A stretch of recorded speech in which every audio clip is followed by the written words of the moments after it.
Hi everybody. So the last time we spoke, I told you I would tell you how I rectified oh, my cat just got up, not being able to stand up in my low top, and how I made it into a high top.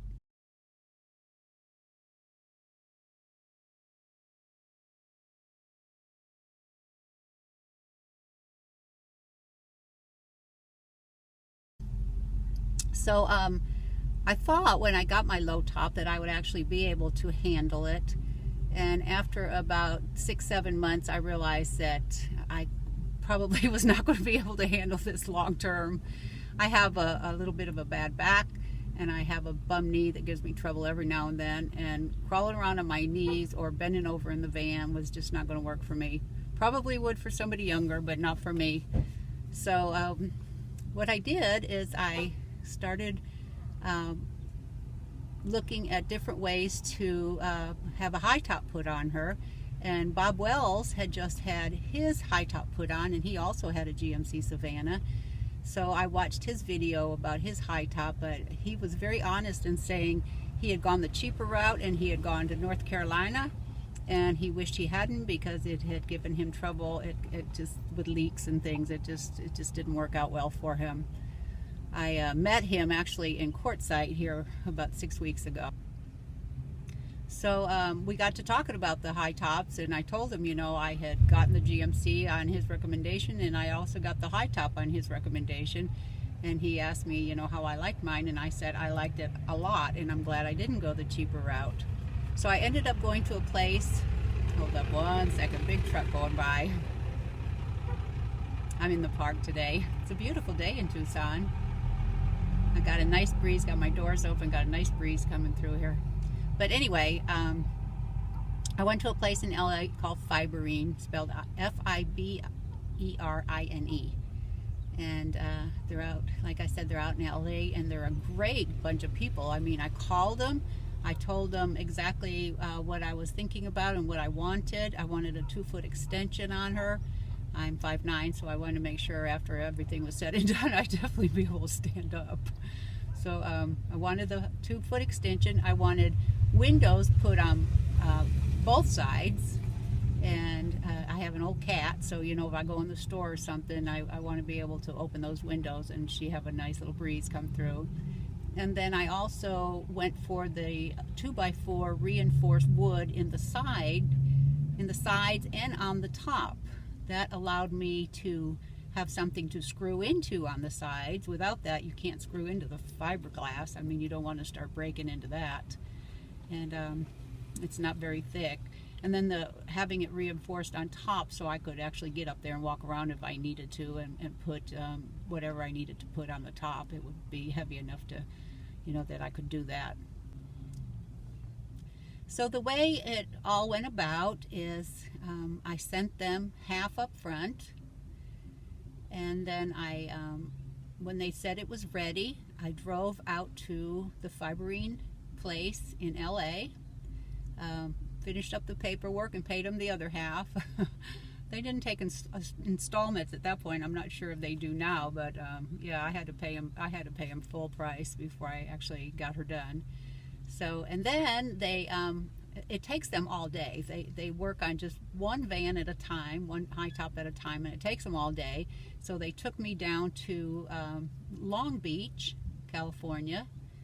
Well, they called Starbucks first because this was still, early when they were starting to slowly open things. So most everything was still in a lockdown situation. And they called Starbucks, and Starbucks said, oh yeah, they're open. But basically they were open to, you come in, get your coffee, and you get out. So I ended up on the streets of Long Beach all day, and it was kind of a chilly day.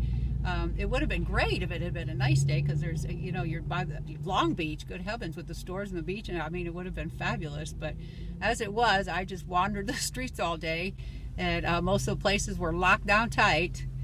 At the end of the day, I was getting pretty cold, and I actually found a restaurant that was open, so I went in and had something to eat, and they called me at, I guess it was probably about 4 o'clock. and they 3:30, and they said the van was going to be ready in about 30 minutes. Yeah, they came about 20 minutes later, picked me up, took me back to the fibrine place, and by the time I got back, she was actually done. I mean, when we pulled in, they were just pulling her out, and oh my goodness, she was beautiful. So I promised you the financial breakdown on this. The high top itself, I believe, was a little over $3,000. The reinforced wood was close to $1,000, and a little bit over $800 for the windows. So all in all, it came to a little under $6,000. I think it was like 58 something. But sounds like a lot. But now I have a high top van, and I still have the GMC mechanical soundness. And being able to stand up in that van opened up a whole new world for me, because you know, you don't want to cook on the floor. You don't want to sit there with a low little thing and cook. I mean, I wanted to have, and not only that, cooking in there, I always felt like the roof was just too close to the flame. So now with the roof above, and I can stand up and I can cook, and you know, I stand up to clean. I mean, it's just like night and day.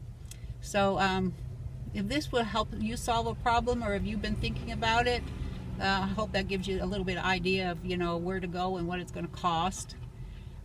One of the things I got irritated when I was researching this is I couldn't find anybody that had any good pictures of what it actually looked like on the inside.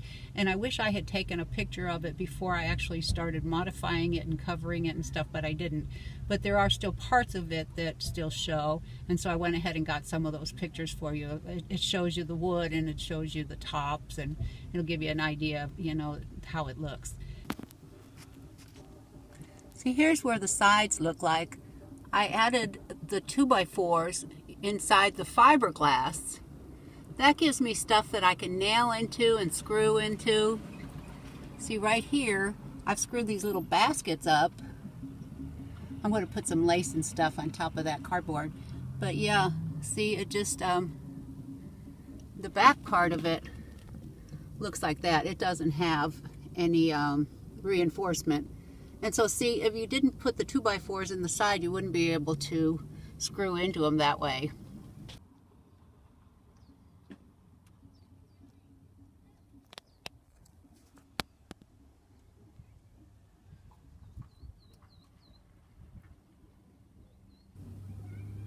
I had the 2x4s also put in the top.